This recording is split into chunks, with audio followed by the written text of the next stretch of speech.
Hey guys, Steve from Florida here, and I'm in Lafayette County here, and I ran across this old church. It's founded in 1850, and as I was taking some pictures of it, I was lucky enough to have the pastor come over from down the street and kind of asked me what I was doing here. But he gave me some really neat history about this place.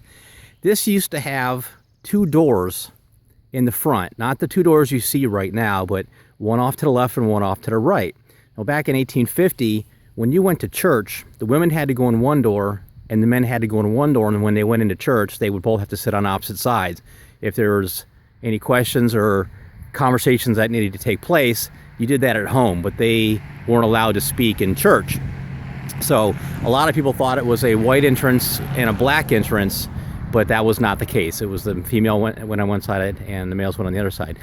Off to the left side of the church here, that's a little newer part that they've added on to this church. Now, this church was also 2 stories.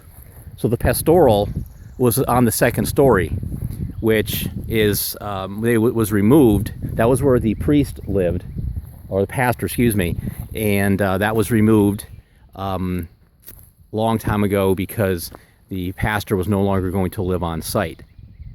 So another interesting thing about this, let me walk around the side here a little bit, is this was also a schoolhouse. Now, you guys will all know that schoolhouses and churches were combined a lot back in those times, and would always have a bell tower. This didn't have a bell tower because it was part of the 2nd story, which was removed. So he also told me that down this road that it sits next to, and this is the current cemetery over here, that's current day cemetery. Down this dirt road over here, about 1.5 miles, is the original cemetery dated back toward the 1850s.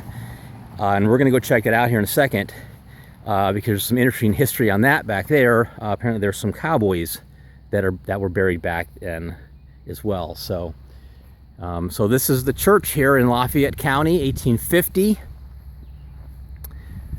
which is pretty interesting.